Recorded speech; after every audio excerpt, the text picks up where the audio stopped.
we are having the last talk, the third talk, by Dr. Thanyaburi from Vietnam, Doi Thanh University, Vietnam. He's going to talk about automatic assessment of students' performance and accreditation requirements.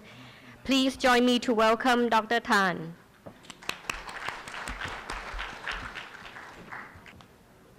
Hi everyone. Thank you for the great presentation of invited speaker, because my topic also relevant to this, to the student assessment and the electronic assessment system for the student performance for the continuous improvement law and accreditation. And so, on behalf of our team, I would like to share with you some of our experience in the electronic automatic assessment system for student performance.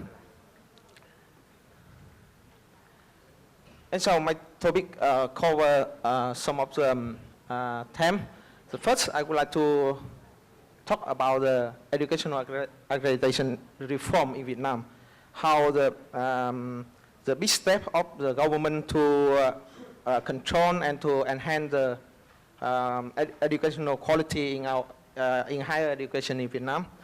And after that, some of the challenge of the collecting evidence data for the assessment and evaluation, how we our approach to build an electronic system to assess the student performance. As we know, the standard number 11 and 12, this focus on the student performance assessment and program evaluation, and the student performance assessment are on way heavy workload for the staff and also for the student, especially for the person who are responsible for the program management. And so, we now in Vietnam we have over the 400 university and colleges. The context is we are the member of the ASEAN Economic Community from 2000 and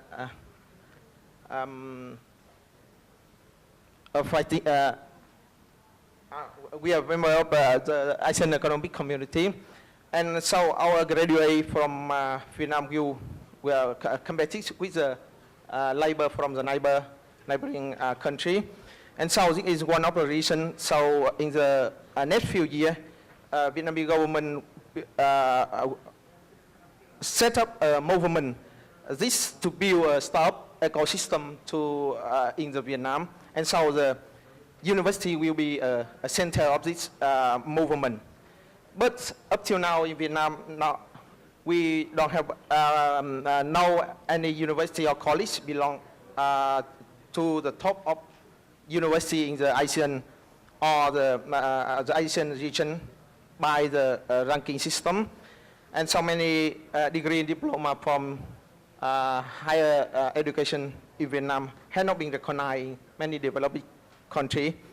And so I think this only is also the reason why we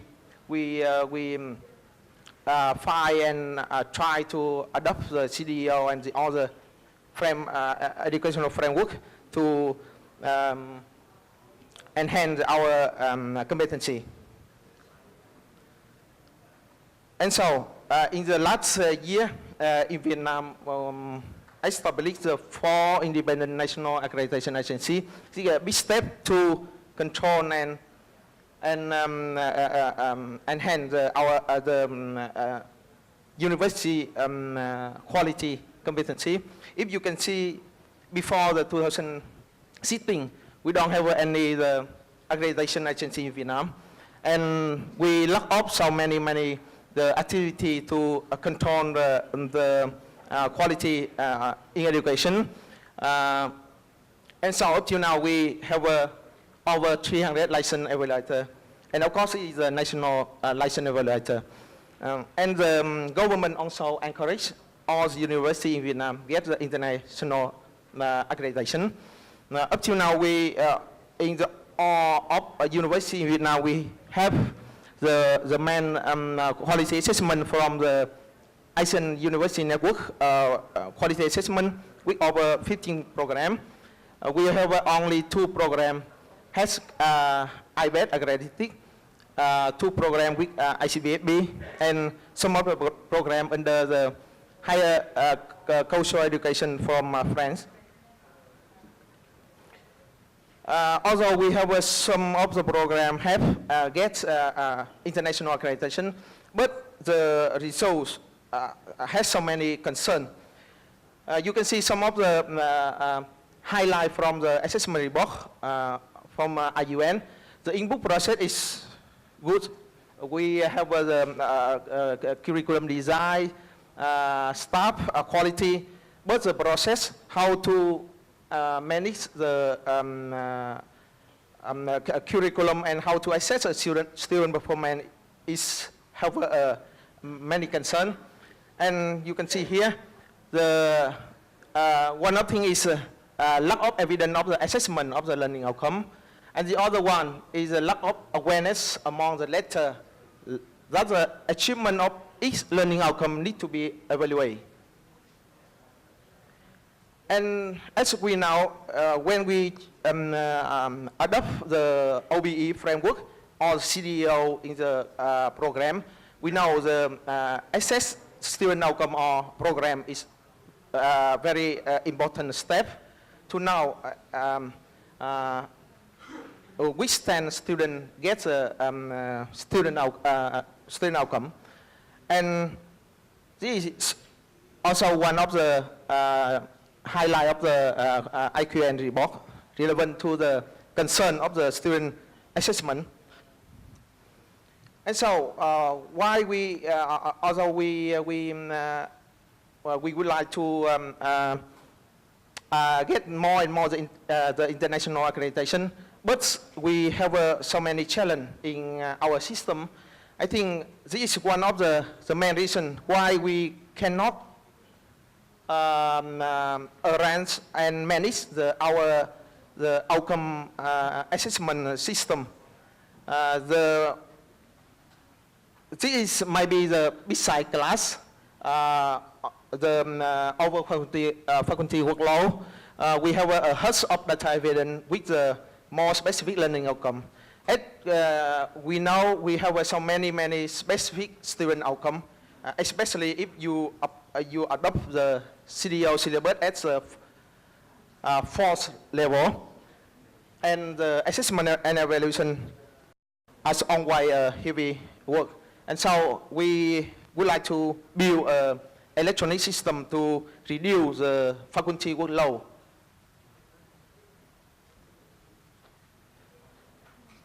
And so a little bit information about our CDIO implementation in our university.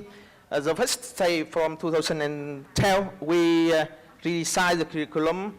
We add the course Introduction to Engineering. We build 3 CDIO capstone projects, and we are also upgrading our lab and reconstruction so working space for students. And so the second step, I think we focus on the assess the effectiveness of the CDIO implementation in our university with the student performance assessment and evaluation. And so we will the next step we will get the apply for the international accreditation.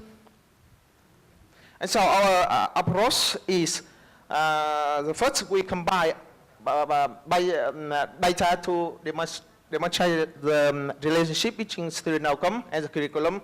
As you have seen the picture mapping between the student outcome, it might be the CDIO syllabus at a second level, and with all the course, you have seen the Dr. Gucci show a big mapping gap. This is one of the sample of cost assessment description. You must identify which type of assessment you use to assess any the specific outcome in your curriculum.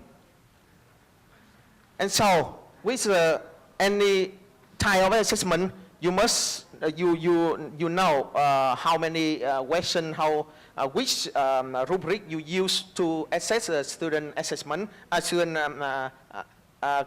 outcome in the course, and you must break all the point to the any question, and based on this data, you can calculate and know which kind of student outcome any student get, and based on this, you know how many percent of the student in class and in program achieve any the course learning outcome. And consequently, you also calculate all the program learning outcome which student achieve.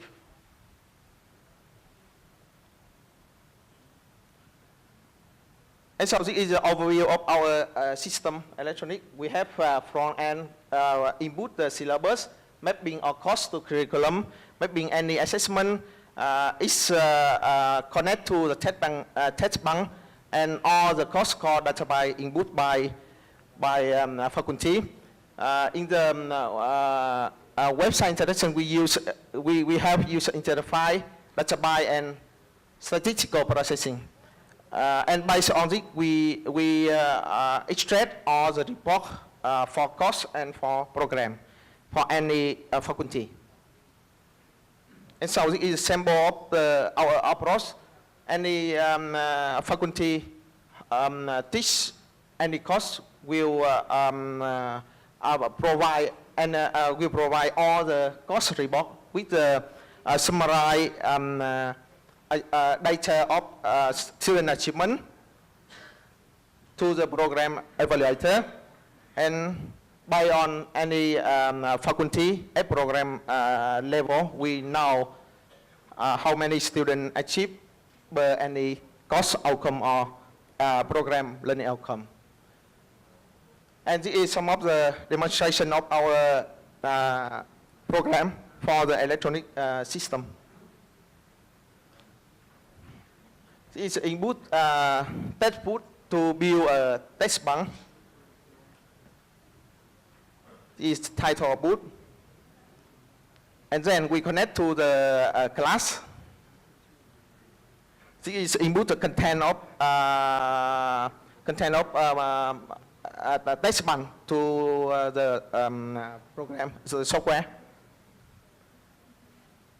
The test bank building. And so we mapping all the course learning outcome in any course to the program learning outcome for any type of assessment. And so we can see here the summary of the course description, which course learning outcome alignment to the program learning outcome, and which assignment we use to evaluate, to assess the student performance.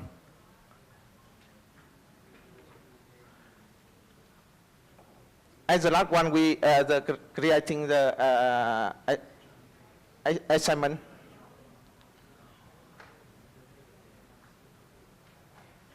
And so this is a sample of the report in the table. In the course, we know the percent, we know the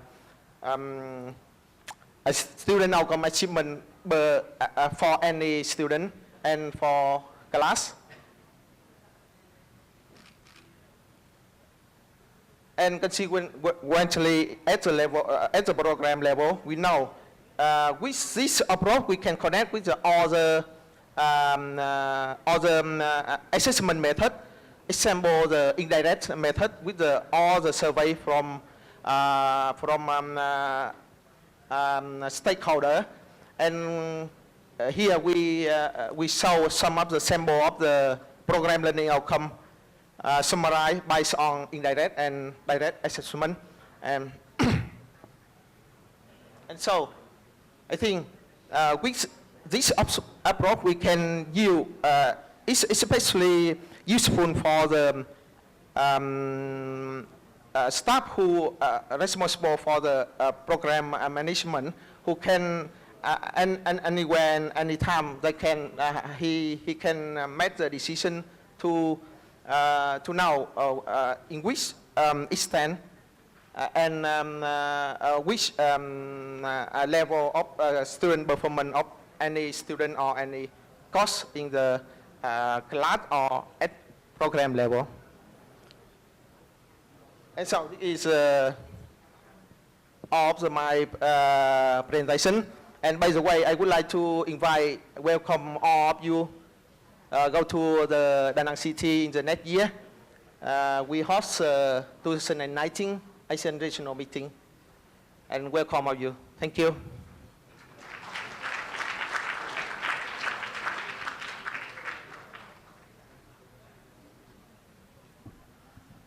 Thank you very much, Dr. Tan. Is there any question from the floor? Yes, please. Very interesting. Are you using this to track students who are having difficulty in the program and then giving them remedial attention? So you can track individual students going through your program? Yes, we can track any student because when if we have two type input data, maybe from the text bank and maybe from the other type of assessment. And so you're using it to flag students that are not performing well Per student. Yeah, we can track any student. Yeah, it compare area. Yet every student performance, But are you using the system to help students who are not performing well? You mean if we know if the student do not meet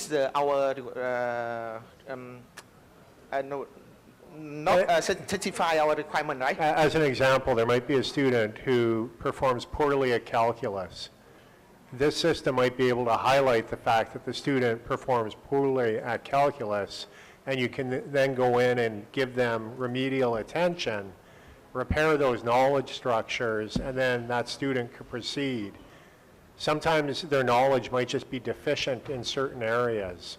Are you looking at using it for anything like that? You mean get the feedback from the faculty to the student, or the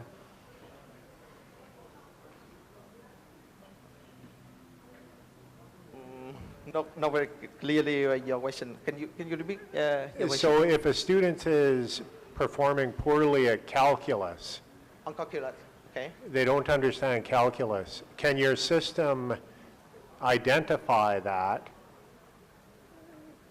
No, the system just only analyze the data when the faculty input to the system. And by on this, we extract the report, and maybe the staff, by on this report, course report, they know every student and which student performance. If he or she have a problem with this, they can give the action immediately in this course.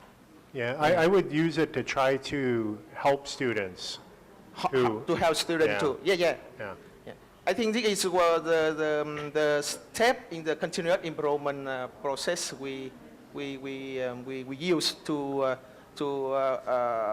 control quality assurance in our system. And another question, when you enter the grade on an exam, you were showing exam data. You enter data, how students perform on an exam. On the any exam. Do you break it down by question? By question, right? You do? Yeah. Okay, good. That's useful We information. break down any question in the exam and any kind of assessment. Yeah. Okay, thank you. Yeah. Okay, thank you very much. Thank you very much. It's been a good 2 days having fruitful meetings and lectures. So before we end the meeting, Dr. Natha has special gifts. Oh, the Dean. Okay, so the Dean will present the token of appreciation. Oh, so sorry. So we are closing the ceremony first.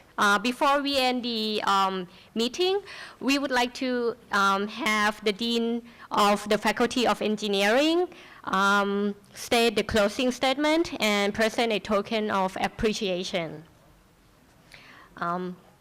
Please join me to welcome the Dean. Thank you very much. And surprisingly that we have considerable number of participants. I have a reception a few days ago, 3 days ago. Not many are joining, but very happy to see many participants from Asian joining the CDIO. I think the outcome-based or CDIO are very important in future of our education. I think the world changing very fast, right? The typical lecture, typical class that we have, a conventional class that we have, probably will not dominate the world anymore, right? In the past, the classroom are making like for treating some people to work for something, right? We want discipline, we want to know who is the higher ranked people. But right now, education are changing, and I think the world will change very fast. CDIO will be a dominant part for moving the education world. I hope that these 3 days, probably 2.5 days, workshop will enhance the way that we move the education in our Asian nation, and hope that you and our partner will learn and experiences we have shared it in the workshop in these 2 days will keep our collaboration and cooperation in the future moving towards a newer and a more challenging education system. Right. So thank you for coming, and have a nice trip back home. And hopefully, I think you have walked around our campus. They are messing up. Very sorry that it's messing up, because we are preparing for tomorrow events. Right? We have 5 days event for our, we call Chula Expo 2017. If you have a chance, you haven't go back tonight, tomorrow, if you have time, please come back and visit our campus. There will be a lot of activities, a lot of exposition that you can see what is Chulalongkorn University doing. Right. So anyway, thank you for coming, and hope that you have a nice trip back home, and hope to see you again in 2018 Asian Regional Conference on CDIO in Vietnam. And also, I heard that in 2018, we also have international CDIO workshop in Japan, right? And hope to see you again in that 2 workshop next year. Thank you for coming.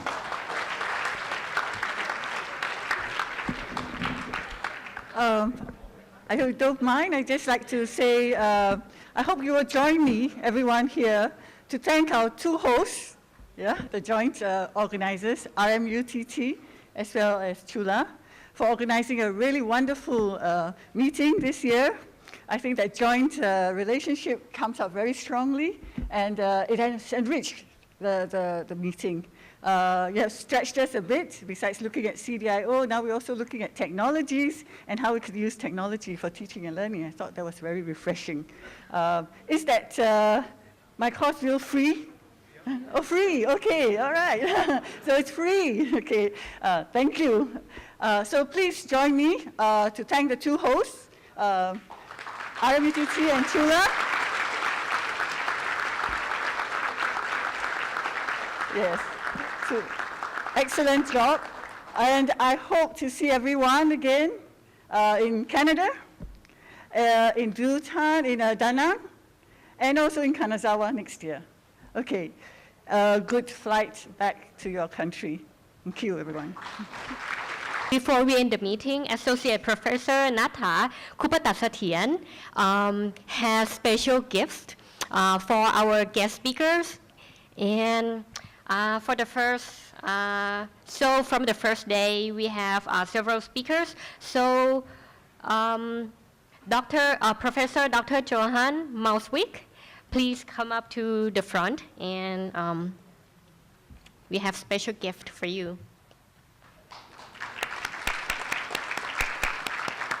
And next, Dr. Ron Hugo.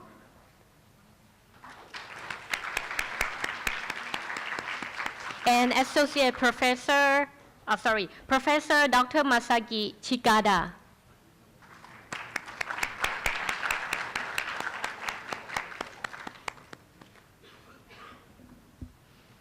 Assistant Professor Robert W. Sonko.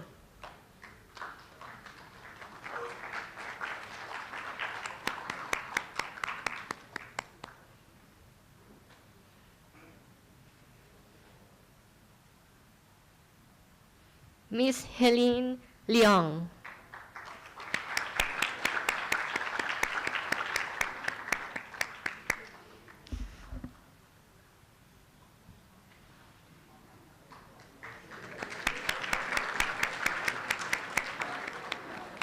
And for today's, she got a big bag. And for today's lectures, Mr. Lim Peng Han.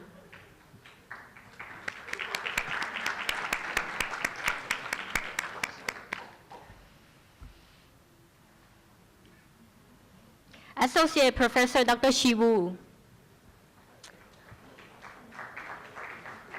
Are you still here, Dr. Shiwu? Oh, yes. Representative? Yes, please.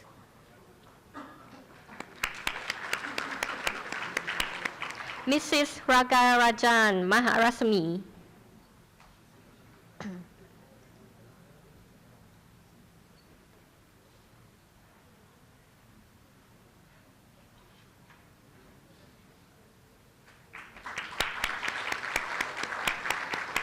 Associate Professor Dr. Adiwong Suchato.